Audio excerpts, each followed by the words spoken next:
So you probably know how to be a friend to other people. You know what you want in a friend, but do you know how to actually be a friend to yourself day in and day out? What it takes, what that actually looks like? That's what we're going to talk about today. How to be a friend to yourself on the daily, every day, day in, day out, in the good times and the bad times. What does that actually look like? I want to start off by saying that we only have 100% control of one thing in this world, and that's ourselves.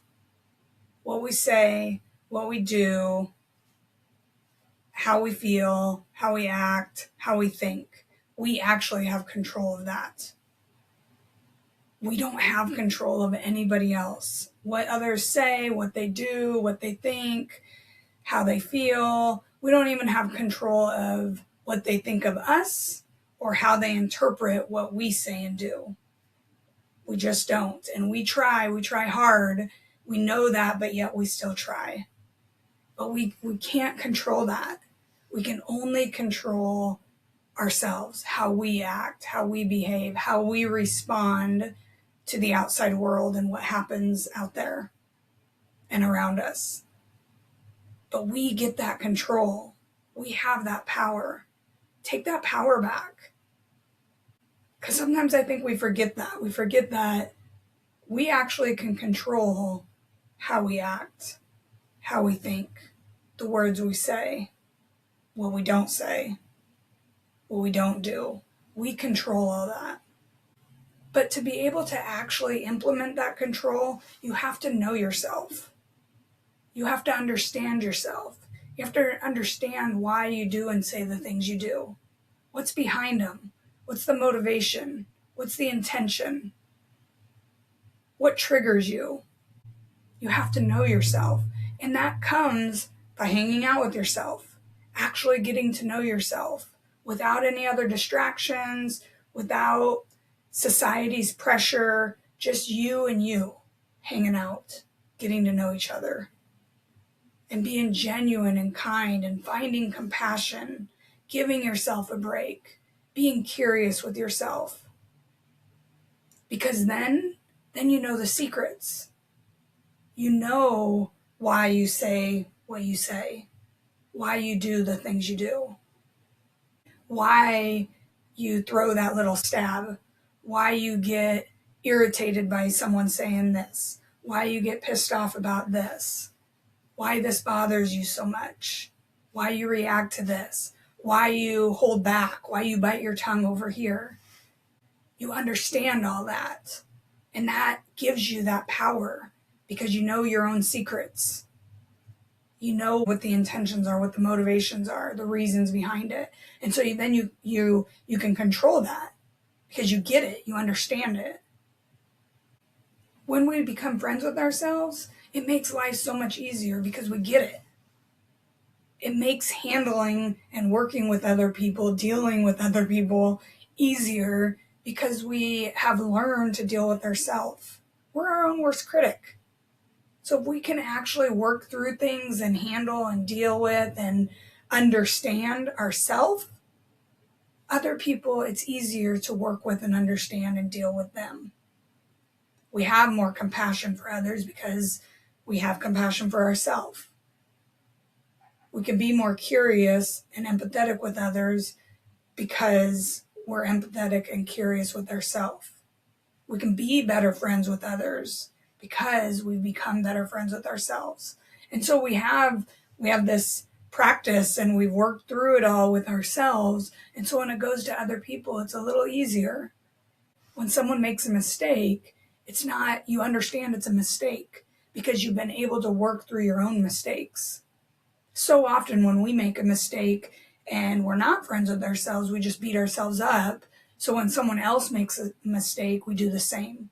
We call them names, we judge them, we make a big deal out of it because we haven't learned to understand in ourselves that we're human. We make mistakes. It's okay. It wasn't intentional. They didn't mean to do it. I didn't mean to do it. And I've learned that with myself. And so with other people, I can understand that. I give them grace because I've learned to give myself grace.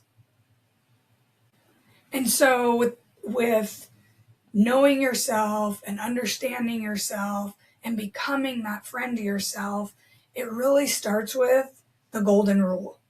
Now, the golden rule, I grew up with it. It was huge in my house. And it's just the idea of treat others the way you would want to be treated. And this is across the board. Like I just mentioned, if somebody makes a mistake, if you made a mistake, would you want someone else to berate you and belittle you and call you names and judge you? Or would you want them to understand that, hey, I didn't mean to, it was an accident. Or I didn't mean to do it. I didn't mean it to come out like that. Or it was just a mistake. And understand you and have compassion and understanding with you? Yeah, of course. That's what we would want. So why do we treat others differently sometimes? And so the golden rule, it is what it is. Treat others the way you'd want to be treated in every situation. But then there's another line to it too. Treat yourself the way you'd want others to treat you. In that same example of you make a mistake, if you wouldn't want someone else to call you names and berate you, don't do it to yourself either. And so that's the beginning of it. Treat yourself how you'd want others to treat you in that situation. Would I want someone else to treat me like this? No. Okay, how would I want someone else to treat me in this situation? How would I want somebody to respond to me, talk to me when in this exact situation? And then switch that around and talk to yourself that way. Give yourself that same pep talk or that motivation talk or that encouragement or realness. Hey, you messed up. Okay, you should have done better. You could have done better. You need to do better. That's fine. Like if it's not that we want everybody to sugarcoat things for us. We want them to tell it to us straight, but kindly, with understanding, with compassion. You can be straight and direct and say, hey, you messed up there, without all the extra, yeah, you idiot. What's wrong with you? Why couldn't you do it right? That's so simple. All that's unneeded. But just, oh, you messed up there. Okay, we enough is said, right? You don't need to say all the extra. And that's to ourselves too. We don't need to say all the extra. So using that golden rule, treat others the way you'd want to be treated and treat yourself the way you'd want others to treat you. When we treat ourselves the way we want other people to treat us, what does that come down to? That's actually those traits that I talked about in the last episode. Traits, what are the traits of a best friend? What are the traits of a friend? What traits do you look for or want in a friend? And at the end of last episode, I put the challenge out there to think about what are the traits of a best friend to you? What are those things that somebody that you care deeply about and you really enjoy being around or have at one time, what was it about them that you enjoyed so much? And to write down or think through a list of traits. Now it's putting those to use toward yourself. So I want to be able to be me. And that means making mistakes. That means not being perfect. That means your faults and all. You have your little quirks and weirdness and goofiness. That means being okay to have those, accepting them. You would want a friend to accept them. That means letting yourself accept them. Showing all those traits to yourself. I want somebody that makes me laugh. Well, make yourself laugh. Tell yourself little jokes. Have little inside jokes. Sometimes I'll say something and I'll laugh internally. And it's an inside joke. It's something that, I thought of that was goofy when I was sitting by myself, when I was hanging out with me. I want somebody that I can trust. That means you got to be able to trust yourself, which is all building that trust. And we'll talk about that after a bit. It's being able to trust yourself that you'll keep those promises to yourself, that you'll follow through on things you say you're going to do. I want somebody that's encouraging. Well, be encouraging to yourself. When you want to do something and you're struggling at it, be encouraging. You got this. Slow down. Take a breath. Focus. You got this. Be encouraging to yourself. Be supportive of yourself. When there's a little fear, talk yourself through it. When you're going through a struggle time, when you're in a funk, work with yourself through it. So show all those traits and just pick one or two that you know you're not great at for yourself. Pick those to work on. Or pick just one for a little while, one a week. I'm going to work on this with myself this week. And work on those traits. Show those traits to yourself. Awareness is the first thing. If you're not aware of it, if you don't even recognize it, you can't really change it. So you have to take that time to understand, where am I right now? Catching yourself, recognizing when you are showing yourself those traits of a friend. When you're being that friend to yourself, and when you're not, when you're being mean to yourself. Just acknowledging it, noticing it. Do I treat myself the same way I treat somebody I really care about? Or do I treat myself really crappy? So it's catching yourself in the moment of, oh, that felt really good. I was talking to myself like this. Or, God, I feel crappy right now. I don't feel good about myself. Well, I was just calling myself names. So catching it and being, and really like watching your thoughts, watching the way you talk to yourself to know where you currently are in that friendship with yourself. Just to have a base point so you actually know, this is where I'm at right now and this is where I want to be. So you have that gap and you know how to fill it. It's just knowing, I'm not where I want to be with myself. I don't have the friendship that I want to have with myself. And then when you start doing that and actually catching yourself, it's bringing yourself back to the moment. So when you catch yourself and you're being mean to yourself, or calling yourself names, talking down to yourself, yelling at yourself, when you do that and you catch it, bring yourself back to the moment.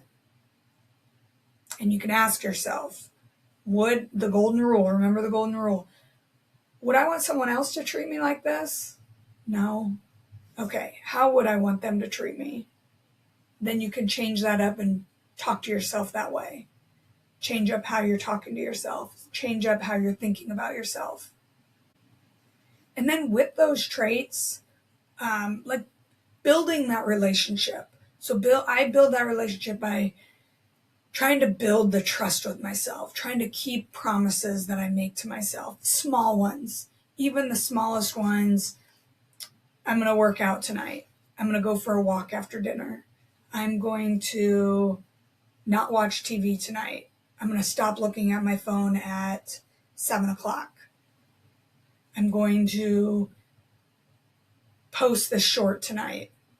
I'm going to record tonight. I'm going to call my dad tonight.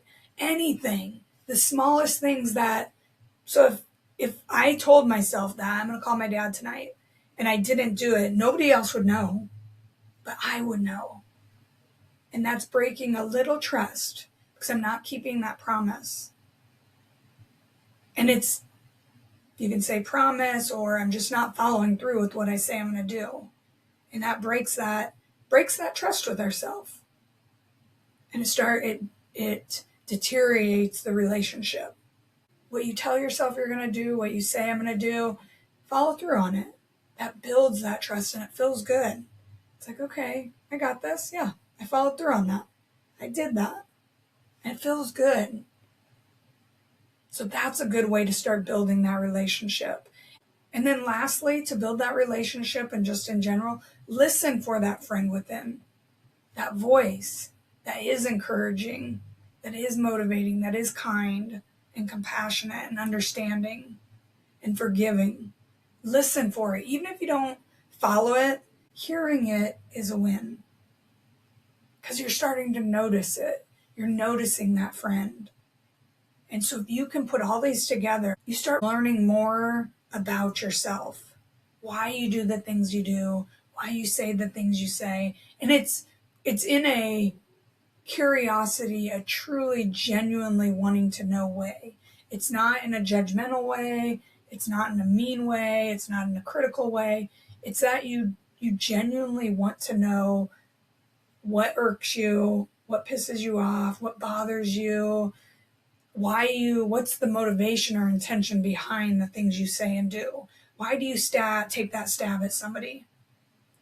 Why do you make that comment? A lot of times those stabs are a reaction that we're releasing an emotion. And when we can start understanding that, you'll see it more. You'll be like, oh, I'm doing that thing. And that's the catch. That's when you catch yourself. When you recognize that, like, oh, shoot, I just did that. That's the catch. And then later you can reflect on it. Why did I do that? What was going on? What in me got triggered? Oh, I got defensive because when they said this, that made me feel like they were accusing me of something. Or that triggered an insecurity in me. The more awareness you can get, it's a little more noticing what's going on within you and why you're doing it. And that is building that relationship. The more you understand yourself, you can start working through it. When you understand yourself, then you can be like, well, why did I get so defensive there? And you start being genuinely curious and asking yourself, why did I do that? Why did I get triggered? And just like a friend, the more you understand somebody, the less, if you have something about somebody that kind of annoys you or bugs you, but you're still friends with them, but they just do that thing that's like, why are they doing that? When you can understand them as a person more, you might understand why they do that, and then it lessens that annoyance. And so when we can do that with ourselves, we can understand what's behind why we say something or do something. It lessens it. It doesn't bother us so much because we actually understand it. And that's becoming friends. It's learning about yourself. And it's just like a friendship. And so if you can do that and just work through those things, that's what you do on a daily basis, catching yourself in those moments, reflecting on it, thinking about it, showing yourself those traits that you see in a friend, that you want in a friend, showing them to yourself, then keeping those promises to yourself, building that relationship with yourself. That's how it's going to start.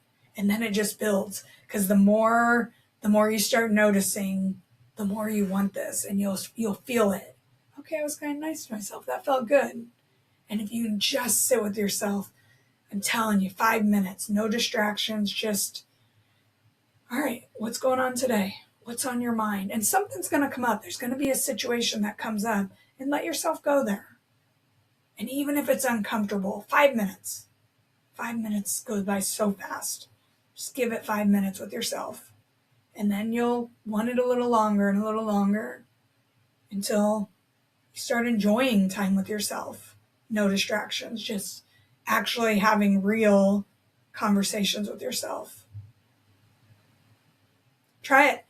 Okay, till next week, keep looking forward and find that friend within. Start building that relationship. And we'll see you next week.